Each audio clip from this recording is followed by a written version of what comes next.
seems like we're part of like a spiritual concert. So I want to continue that by singing the song. I want to contribute to the concert. Divine Orchestra. So in this one you can sing with me, very easy. I often chant Sanskrit mantras. Someone mentioned that to me, so I thought we should chant a Sanskrit mantra. This mantra is Anandam Premanandam. You say it, Anandam Premanandam. You got it. Anandam means bliss. Not just normal bliss, I mean blissed out of your gourd. We have to carry you out of here. So be careful when you chant this mantra. It can be dangerous. Don't chant and drive.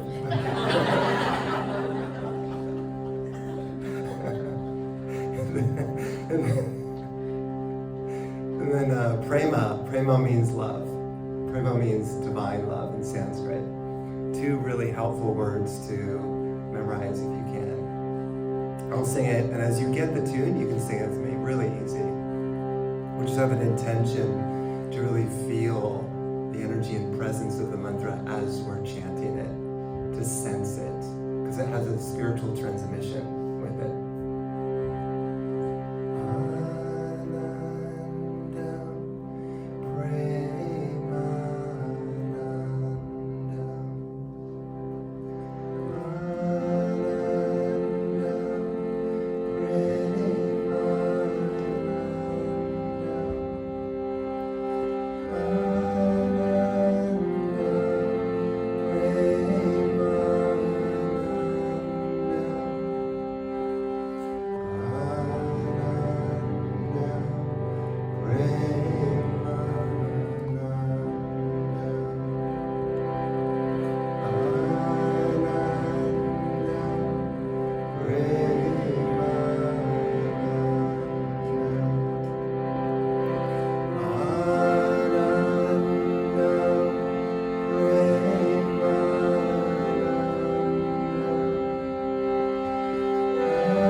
Visualize your heart filled with a golden light,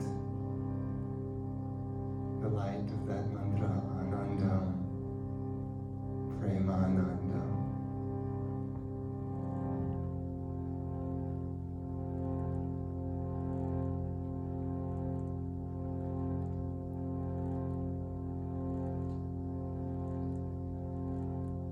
And visualizing that light expand throughout your body, from head to toe, blessing every cell, that golden light.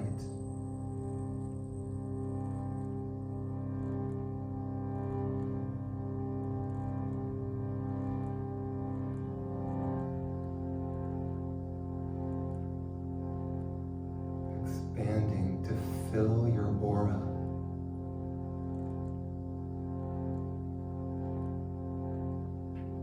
Surrounded in golden light.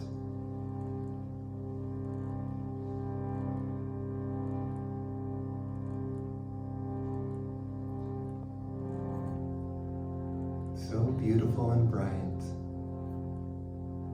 that it expands to fill the entire sanctuary with this light.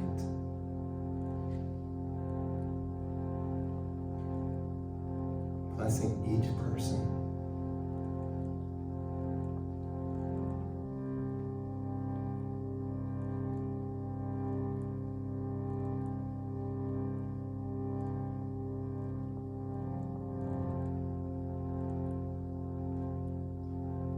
Transforming this place into a celestial realm.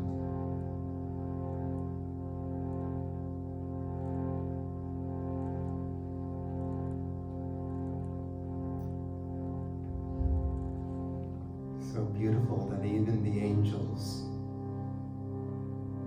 descend upon us.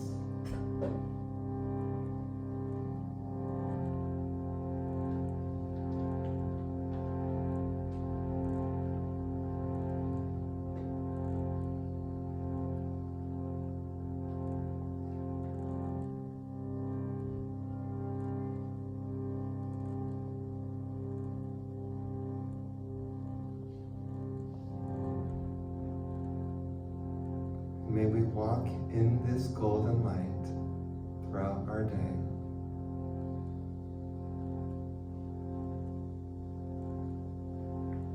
Blessing everyone who we come in contact with.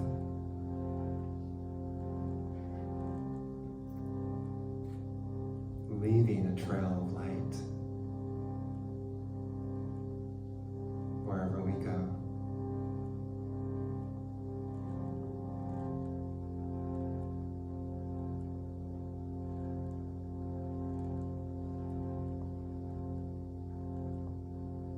And so it is.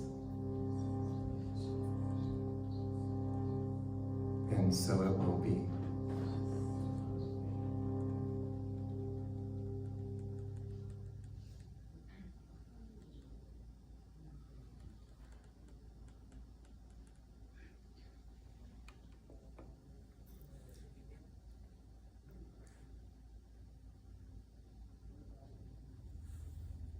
So welcome everyone, and namaste.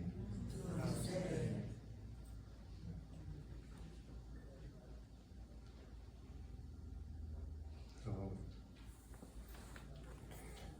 my feeling around spirituality and, getting together and talking about spiritual topics isn't just about philosophy or reading books or learning about it, but an actual direct experience of what you might call the Holy Spirit. To feel it within, sort of glowing radiance, where it just puts you into meditation and it's unstoppable. Always flowing through you, where you're walking in light everywhere you go. You literally feel it. And it's really hard to get down in that state. Always sort of peaceful. A really sweet life. and totally possible for everyone. I'll tell you, I've been working on this for years intensely, and I call it the mystical path. Searching for the essence of creation itself. You could call it the soul. That has been my sort of purpose, that self-discovery. And you know, when you find your soul, so it seems almost too simple. When your mind just goes into silence, in that silence, there's something beyond. Did you notice that this mind thinks a lot? Maybe one. Has anyone counted the number of thoughts they've had in one day? There's no off switch. You know, probably, I don't know, I'm guessing 100,000 thoughts a day, something like that. Like a monkey? We call it like a monkey. And so because the monkey's always going, the thoughts are always going, it's hard to feel your soul. So my question is who is practicing silencing their mind so that they can touch their soul? Who's actually practicing that? Because that's a significant dedication. I think a lot of people practice meditation and sometimes they give up because the mind is so overwhelming. It's hard to, we just want to keep doing things. Did you also notice that? How many appointments do I have today? I mean, appointments all day long. When do we get a chance to just stop? I'm telling you right now, you have a chance to stop. I'm glad you're seated. You've stopped here. And there's a couple people on either side, so you can't get out.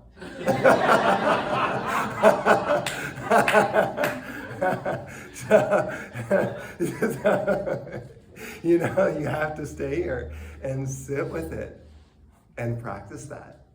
I often recommend people go into their closets. Jesus recommended that. You know that, right? Go into your closet and pray. There's a reason why he said that, because everyone's constantly doing things. We have to go into our closet where no one goes. Have you ever met anyone in your closet?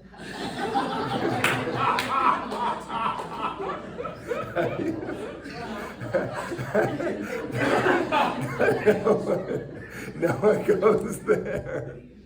No one goes there. So that's a chance to be in silence. Now, the real question is too, do we have the tools to silence our mind? Because, as I said, it can be frustrating. You sit down and all you think about is, what am I having for dinner tonight? Or that's just an example, it could be anything. What am I doing next? So to stop the momentum of the mind is a big task. And here's my suggestion. Is go into a genuine spiritual environment, meet a true spiritual master, and learn from them. That's why we have a picture back here of my teacher, Swami Purna. An incredible being, a being out of this world, who shares such an immense light that is difficult to handle. And so I've been, you could say in a way, training with him, attuning to the presence that he emits. He's like a sun, and I bathe in that sunlight. Maybe that's why my clothes turn yellow and gold. And I meditate on that. And it has intensified my spiritual path. I mean, it's kind of unbelievable how much I've changed because of that connection. I thought if I train with a master, a true mystic who is living in soul consciousness, that I get there faster. That I would transform faster. rather than just doing a Google search, how to find your soul. Nowadays they use ChatGPT, something like that, AI. You ask your AI. I actually did ask that question. Said, how do you get enlightenment? I asked ChatGPT. It gave a really great answer, better than I could have given. And so, through my association with that connection, with that mystical presence, bit by bit, the light has sort of percolated through my system and transformed me, literally into a different person, unrecognizable compared to even 10 years ago. So, as I started to feel that inner radiance, I call it the sunlit path. I said, wow, this needs to be shared because the joy that is arising within me is overwhelming. I just don't seem to get so sad or depressed anymore. It's just that the light keeps beaming within. So then I hold gatherings to share that energy. And in the gatherings, it's not like a normal class. It's just being. In fact, you don't have to learn anything in the gatherings that I'm holding. It's more about unlearning, letting go of everything you are or what you think you are. Emptying your mind. And it's not just the body is an extension of your mind. Did you know that? This body is infused with mind intelligence. Somehow it knows what to do. Very smart body. You can invoke this energy and penetrate all the cells of your body, and they become filled with light. This is funny, but once I was taking care of Swami Purna's house, and guess what I found? One of his hairs. A long white hair. I said, wow. And I touched the hair and I tuned into it, and it was radiant, not of this world. His body had been transformed into light. So it was like a holy object. Like when you go into the Catholic Church and you see the blessed objects? Anyone ever been to a Catholic church and seen that? You have? Yeah, some people. Yeah, it was kind of like that. It was just glowing in my hand. So wow, I could meditate on this for years and keep connecting to the hair, becoming one with the hair.